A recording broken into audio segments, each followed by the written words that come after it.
ನಾನು ಕಣ್ಣಾರೆ ನೋಡಿದ್ದೀನಿ 2019ರಲ್ಲಿ. ಅವನು ಹುಲಿಗೆ ಎದುರಲಿಲ್ಲ ಅವನು. ನಾನು ಅವತ್ತೇ ಹೇಳಿದೆ ಈ ಆನೆ ಬಗ್ಗೆ ಇಲ್ಲಿ ಬಂಡೀಪುರದಲ್ಲಿ, ಇದು ನೆಕ್ಸ್ಟ್ ಫ್ಯೂಚರ್ ಇದೆ ನೋಡೋ ಈ ಆನೆಗೆ. ಸರ್, ಈಗ ನಿಮ್ಮ ಪೀರಿಯಡಲ್ಲಿ ಕ್ಯಾಪ್ಚರ್ ಮಾಡಿರೋ ಆನೆನೇ ಸುಮಾರು ಒಂದು 80% ನಮ್ಮ ದಸರಾಗೆ ಬರೋದು ಆನೆಗಳು, ಹಾಗೆ ಕ್ಯಾಪ್ಚರಿಂಗ್ ಹೋಗೋ ಆನೆಗಳು. ನಿಮಗೆ ಇದರಲ್ಲಿ ಒಂದು ಒಳ್ಳೆ ಆನೆ ಯಾವ್ದಾರು ಸೆಲೆಕ್ಟ್ ಮಾಡಿ ಇದೊಂದು ಫ್ಯೂಚರ್ಗೆ ಅಂಬಾರಿ ಆನೆ ಆಗುತ್ತೆ, ಕಾರ್ಯಾಚರಣೆಗೆ ಒಳ್ಳೆ ಆನೆ ಆಗುತ್ತೆ ಅಂದರೆ ಯಾವ್ದಾಗ್ಬೋದು ಸರ್? ಅಲ್ಲ, ಈಗ ನನಗೆ ತಿಳಿದ ಪ್ರಕಾರ ಮಹೇಂದ್ರ ಅಂತ ಆನೆ ಇದೆ ನೋಡಿ. ಮಹೇಂದ್ರ ಚೆನ್ನಾಗಿದೆ, ಧನಂಜಯ ಚೆನ್ನಾಗಿದೆ. ಇತ್ತೀಚೆಗೆ ಇನ್ನು ಉಳಿದಂತೆ ಇನ್ನು ಆನೆಗಳು ಯಾವ್ಯಾವುದು ಅಷ್ಟು ನನಗೆ ಐಡಿಯಾ ಇಲ್ಲ. ಅದು ಮಹೇಂದ್ರ ಮಾತ್ರ ನಾನು ಕೊನೆ ಕ್ಯಾಪ್ಚರ್ ಒಂದು ಟೈಗರ್ ಆಪರೇಷನ್ ನೋಡಿದ್ದೀನಿ. ಅದನ್ನ ಟೈಗರ್ಗೂ ಇದ್ರಲ್ಲ ಅವನು ಬಿಹೇವಿಯರು ಅಷ್ಟೇ ತುಂಬ ಡೊಸೈಲಿದ್ದಾನೆ, ನಮ್ಮ ಬಲರಾಮನ್ ಥರ. ಅದಕ್ಕೆ ಒಳ್ಳೆ ಗುಣಲಕ್ಷಣಗಳು ಇವೆ. ಸೊ ಅವನಿಗಾಗಲೇ ಈಗ ಆಲ್ರೆಡಿ 36-40 ಹತ್ತತ್ರ ಆಗ್ತಾ ಬಂದಿದೆ. ಮುಂದೆ ಅವನಿಗೆ ಒಳ್ಳೆ ಫಿಟ್ ಆಗ್ತಾನೆ ದಸರಾ ಇದ್ರಲ್ಲಿ ಮಾತ್ರ. ಇನ್ನು ಕ್ಯಾಪ್ಚರ್ಲು ಅಷ್ಟೇ, ನಾನು ಕಣ್ಣಾರೆ ನೋಡಿದ್ದೀನಿ 2019ರಲ್ಲಿ. ಅವನು ಹುಲಿಗೆ ಎದುರಲಿಲ್ಲ ಅವನು. ನಾನು ಅವತ್ತೇ ಹೇಳಿದೆ ಈ ಆನೆ ಬಗ್ಗೆ ಇಲ್ಲಿ ಬಂಡೀಪುರದಲ್ಲಿ, ಇದು ನೆಕ್ಸ್ಟ್ ಫ್ಯೂಚರ್ ಇದೆ ನೋಡೋ ಈ ಆನೆಗೆ, ಚೆನ್ನಾಗಿ ಕಾಪಾಡ್ಕೊಳ್ಳಿ ಈ ಆನೆನ. ಏಕೆಂದರೆ ಈ ಥರದ ಆನೆಗಳು ಸಿಗೋದು ಕಡಿಮೆ. ಆನೆ ರೋರಿಂಗ್ ಸೌಂಡ್ಗೆ ಸುಮಾರು ಆನೆಗಳು ಎದುರೋಗ್ತವೆ ನಮ್ಮಲ್ಲಿ. ಸೊ ಅದು ಕೂಡ ನಾನು ಒಂದು ನಮ್ಮ ನಾಗರಹೊಳೆ ಒಂದು ಇದರಲ್ಲಿ ಒಂದು ಟೈಗರ್ ಆಪರೇಷನ್ನಲ್ಲಿ ನೋಡಿದ್ದೀನಿ. ರೋರಿಂಗ್ ಸೌಂಡ್ಗೆ ಮೆಜಾರಿಟಿ ಆನೆ ಎದುರೋದು, ಎಕ್ಸೆಪ್ಟ್ ನಮ್ಮ ಅಭಿಮನ್ಯು ಮತ್ತು ಭರ್ತ, ಅವೆರಡು ಬಿಟ್ಟು ಮಿಕ್ಕಿದೆಲ್ಲ ಓಡೇ ಬಿಟ್ಟಿದ್ದ ಅವಾಗ. ಬಟ್ ಆ ಗುಣ ಇದರಲ್ಲಿ ಚೆನ್ನಾಗಿದೆ, ಯಾವುದು ಮಹೇಂದ್ರನ್ಗೆ ಯಾವುದೇ ಕಾರಣಕ್ಕೂ ಎದುರಲ್ಲ ಅವನು ಹುಲಿಗೆ. ಸೊ ಆ ಧೈರ್ಯ ಇದೆಯಲ್ಲ, ಅದು ಎಲ್ಲ ಆನೆಗಳಿಗೂ ಬರಲ್ಲ. ನೀವು ಇದ್ರ ಸರ್ ಮಹೇಂದ್ರ ಎಲಿಫೆಂಟ್ ಕ್ಯಾಪ್ಚರ್ ಟೈಮಲ್ಲಿ? ಅದು ಯಾವ ಕ್ಯಾಪ್ಚರ್? ಅದು 2018 ರಾಮನಗರ. ಇಲ್ಲ, ನಾನು ಅದು ರಾಮನಗರ ಅಂದರೆ ಅವಾಗ ಬೇರೆ ಡಾಕ್ಟ್ರ್ ಹೋಗಿರೋದು. ಮೆಜಾರಿಟಿ ನಾವು ಚಟ್ಟಿಯಪ್ಪ ಕಾಮನ್ ಆಗಿ ಈ ಕಡೆ ಹಾಸನ ಸೈಡ್ ಹಿಡಿದಿರೋವೆಲ್ಲ ಮೆಜಾರಿಟಿ. ರಾಮನಗರದಲ್ಲಿ ನಾನು ಕಡಿಮೆ ಹೋಗಿರೋದು.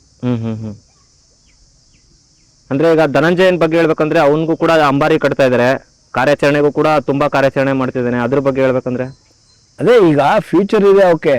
ಬಟ್ ಈಗ ಅವನು ಎಷ್ಟೊತ್ತು ಬನ್ನಿ ಮಂಟಪ ತಲುಪ್ತಾನೆ, ವರ್ಷ ಏನಾಗ್ತದೆ, ಏಜ್ ಚಿಕ್ಕದಾಗಿ, ಈಗ ಏಜ್ ಅಡ್ವಾನ್ಸ್ ಆಗ್ತಾ ಅವಕ್ಕೆ ಅನುಭವ ಆಗ್ತಾ ಸೊ ಈ ಸಾರಿ ದಸರಾದಲ್ಲಿ ಬಂದಾಗ ಸೊ ಅದರದ್ದು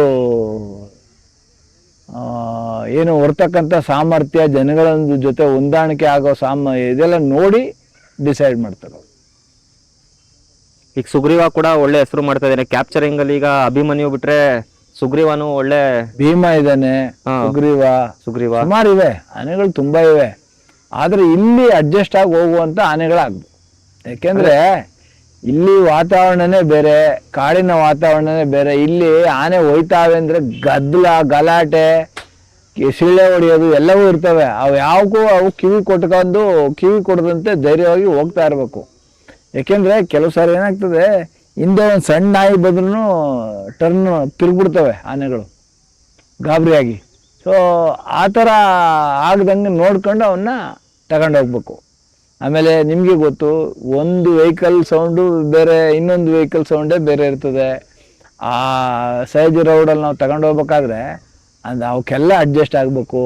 ಜನಗಳು ಕೂಗಾಟ ಕಿರ್ಚಾಟ ಮಾಡ್ತಾರೆ, ಹೂವು ಇರ್ತಾರೆ, ಯಾವುದಕ್ಕೂ ಅಂಜಬಾರ್ದವು, ಅದ್ರ ಪಾಡಿಗೆ ಅದು ಹೋಗ್ತಾ ಇರಬೇಕು.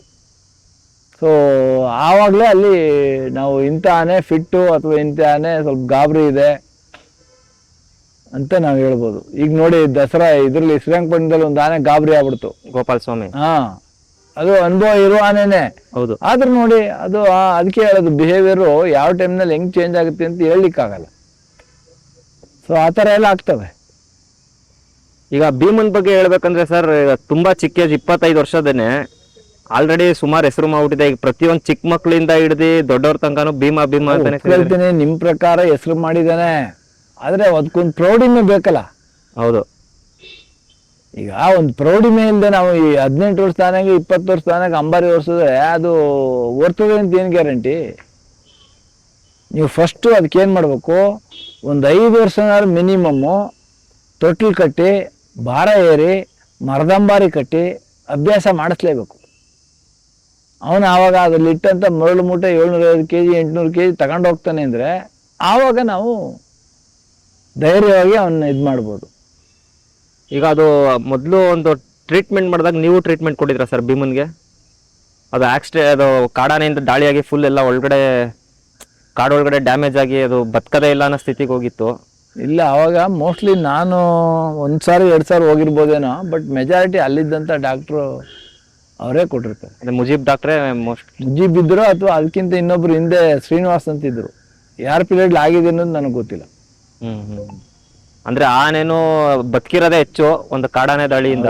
ಆಗ್ತವೆ ಸರ್. ಈಗ ಕಾಡಾನೆ ದಾಳಿಯಿಂದ ಕ್ಯಾಂಪಲ್ಲಿರೋ ಆನೆಗಳು ಸುಮಾರು ಸತ್ತೋಗಿದಾವೆ. ಅದನ್ನ ಕಮ್ಮಿ ಮಾಡಕ್ ಆಗಲ್ವಾ? ಚೈನ್ ಬಿಚ್ಚಿ ಬಿಡಕ್ ಆಗಲ್ವಾ? ಹೆಂಗ್ ಬಿಚ್ಚಿ ಬಿಡ್ತೀರಿ? ನಾಳೆ ನೀವು ಅದನ್ನ 10 ಕಿಲೋಮೀಟರ್ ಎಲ್ಲ ಹೊಟ್ಟೋಗುತ್ತೆ, ಕಾಡಾನೆ ಒಳಗಡೆ ಹೋಗಿ ಸೇರ್ಕೊಬಿಡ್ತದೆ. ಹೆಂಗ್ ತರ್ತೀರಿ ನೀವು? ಒಂದ್ಸರಿ ಬಲರಾಮ ಆನೆನು ಹಿಂದೆ ಅಂಕಿ ಆಗಿ ಮಾವತರು ಚೇಂಜ್ ಆಗಿರೋದೇ ಅದಕ್ಕೋಸ್ಕರ. ಅಣ್ಣಯ್ಯ ಸಾಹೇಬ್ರು ಇದ್ದಾಗ ಫಸ್ಟ್ ಸ್ಟಾರ್ಟಿಂಗ್ 2001 2 ಆನೆ ಸಿಗ್ಲಿಲ್ಲ. ಇನ್ ಟೈಮ್ಗೆ ದಸರಾ ಕಳ್ಸೋ ಟೈಮ್ನಲ್ಲಿ ಅದು ಮಿಸ್ಸಿಂಗು. ದಸರಾಕ್ಕೆ ಇನ್ನೊಂದು 8 ದಿವಸದಲ್ಲಿ ಹೋಗ್ಬೇಕಾಗಿದೆ, ಆನೆ ಕಾಣ್ತಾ ಇಲ್ಲ. ಆವಾಗ ನೋಡಿದಾಗ ಆನೆನಲ್ಲಿ ಕಾಲಿನಲ್ಲಿ ಚೈನು ಬೇಡಿ 2 ಇಲ್ಲ, ಅದು ಕಾಡಾನೆ ಜೊತೆ ಸೇರ್ಕೊಂಡಿದೆ. ಮಸ್ತಲ್ಲಿ ಇದು ಮಾಡ್ಕೊಂಡು ಮಸ್ತಾನೆ ಜೊತೆ. ಆ ಥರ ಇನ್ಸಿಡೆಂಟ್ಸ್ಗಳಾದಾಗ ಏನಾಗುತ್ತೆ, ನೀವು ಚೈನು ಬೇಡಿ ಹಾಕ್ಲಿಲ್ಲ, ಹಾಕದೇ ಇಟ್ಕೊಳ್ಳೋಕ್ಕೆ ಕಾಡೊಳಗಡೆ ಅಂತೂ ಆಗಲ್ಲ ಕ್ಯಾಂಪ್ಗಳಲ್ಲಿ. ಯಾಕೆ ಅಂತಂದರೆ ಅವನು ಚೈನು ಬೇಡಿ ಹಾಕೋದ್ರಿಂದ ಏನಾಗುತ್ತೆ, ಏರಿಯಾ ನಾಳೆ ಬೆಳಗ್ಗೆ ಈಗ 4 ಗಂಟೆ ಇವಾಗ ಸಾಯಂಕಾಲ ಬಿಟ್ಟಿರ್ತಾನೆ, 4 ಗಂಟೆ 5 ಗಂಟೆಗೆ ಬಿಡ್ತಾನೆ ಅಂದರೆ ಬೆಳಗ್ಗೆ 6 ಗಂಟೆಗೆ ನಮಗೆ ಸಿಗಬೇಕು ಅಂದರೆ, ಹತ್ರ ಇರಬೇಕು ಅಂದರೆ ಚೈನು ಬೇಡಿ ಹಾಕಿದ್ರೆ ಹತ್ರ ಇರ್ತಾನೆ. ಬೇಡಿ ಹಾಕದೇ ಇರೋ ಪರವಾಗಿಲ್ಲ, ಚೈನ್ ಅಂತೂ ಹಾಕಿರ್ಲೇಬೇಕು. ಯಾಕೆಂದರೆ ಡ್ರ್ಯಾಗ್ ಮಾಡ್ಕೊಂಡು ಹೋಗಿರ್ತಾರ, ಆ ಎಳ್ಕೊಂಡು ಹೋಗಿರ್ತಕ್ಕಂಥದ್ದು ನೋಡೇ ಆನೆ ಮಾವತ ಹಿಂದೆ ಹೋಗಿ ಹುಡಿಕೊಂತ ಇರೋದು. ಇಲ್ಲಾಂದ್ರೆ ಕಾಡಾನೆ ಹತ್ರಕ್ಕೆ ಹೋಗ್ಬೇಕಾಗತ್ತೆ ಅವ್ನು ಸಡನ್ನಾಗಿ. ಹೆಂಗೆ ಗೊತ್ತಾಗುತ್ತೆ ಕಾಡಾನಲ್ಲಿ? ಈಗೇನು ಬಯಲಲ್ಲಿ ನಿಂತಿರ್ತಾವು ನನ್ನಾನೆ ಯಾವುದು ಅಂತ ಪತ್ತೆ ಹಚ್ಚಲಿಕ್ಕೆ. ಸಿಕ್ಕಾಬಟ್ಟೆ ದೊಡ್ಡ ಪೊದೆ ಎಲ್ಲ ಇರ್ತವೆ, ಆನೆಗಳೇ ಕಾಣೋದಿಲ್ಲ ಎಷ್ಟೋ ಸರಿ. ಜಸ್ಟ್ ಆ ಕತ್ತಲು ಗಂಟೆ ಸೌಂಡು, ಕಾಲು ಎಳೆದಾಗ ಆಗ್ತಕ್ಕಂಥ ಸೌಂಡ್ ಮೇಲೆ ಮಾವತ ಕವಡಿ ಅದನ್ನ ಡಿಸೈಡ್ ಮಾಡೋದು. ಎಷ್ಟೋ ಸಲ ಅವ್ರು ಮರ ಹತ್ತಿ ಕೂತು ನೋಡ್ಬಿಟ್ಟು ಇದು ನನ್ನಾನೇನೋ ಇಲ್ವಾ ಅಂತ ಡಿಸೈಡ್ ಮಾಡಿ ಕರ್ಕೊಂಬರೋ ನಿದರ್ಶನಗಳು ಇವೆ. ತುಂಬ ಕಷ್ಟ ಕಾಡೊಳಗಡೆ ಇದು ಮಾಡೋದು. ಹಿಂಗೆ ನಮ್ಮಂಗೆ ಯಾವುದೋ ಒಂದು ಪಾರ್ಕಲ್ಲೋ ಬೈಲ್ ಇರ್ತದೆ, ಅಥವಾ 4-6 ಮನೆ ಇರ್ತವೆ. ಅಲ್ಲಿ ಕಾಡಲ್ಲಿ ಹಂಗಲ್ಲ, ದಟ್ಟವಾದ ಅರಣ್ಯ. ಒಂದು ಮರ 50 ಅಡಿ ಇರ್ತದೆ, ಒಂದು ಮರ 15 ಅಡಿ ಇರ್ತದೆ, ಒಂದು ಮರ 10 ಅಡಿ ಇರ್ತದೆ, ಒಂದು ಮರ 70 ಅಡಿ ಇರ್ತದೆ ಅಲ್ವಾ? ಅವೆಲ್ಲವನ್ನು ಮಾಡ್ಕೊಂಡು ಅವ್ನು ತರಬ. ಆಮೇಲೆ ಗಿಡ ಗಂಟೆ ಹೆಂಗೆ ಬೆಳೀತದೆ, ಕಾಂಗ್ರೆಸ್ ಗಿಡ ಬೆಳೆದಿರುತ್ತೆ, ರೋಜಾ ಗುತ್ತಿ ಬೆಳೆದಿರುತ್ತೆ. ಸೊ ಅವೆಲ್ಲವನ್ನು ಪಾರ್ಥೇನಿಯಂ ಮೇಲೆ ನಿಭಾಯಿಸಿ, ಪಾರ್ಥೇನಿಯಂ ಅಡಿನಲ್ಲಿ ಏನಿರ್ತದೆ ಅಂತ ನಮಗೆ ಗೊತ್ತಿರಲ್ಲ. ಅದು ಹುಲಿ ಇರ್ಬೋದು, ಚಿರತೆ ಇರ್ಬೋದು. ದಿನ ಬೆಳಗಾದ್ರೆ ಅಲ್ಲಿ ಹೋರಾಟನೇ ಅಷ್ಟೇ. ಕಾಡೊಳಗಡೆ ಏನಿದ್ರು ಪ್ರತಿದಿನನೂ ಹೋರಾಟನೇ. ಪ್ರತಿದಿನನೂ ನಾವು ಬಚಾವಾಗಿ ಬಂದಷ್ಟು ಮನೆಗೆ ವಾಪಸ್ ಬಂದಾಗ ಅಷ್ಟೇ ಗ್ಯಾರಂಟಿ. ಕಾಡಿನಲ್ಲಿ ಅಷ್ಟು ಈಸಿ ಅಲ್ಲ. ಸಾಕು ಸರ್.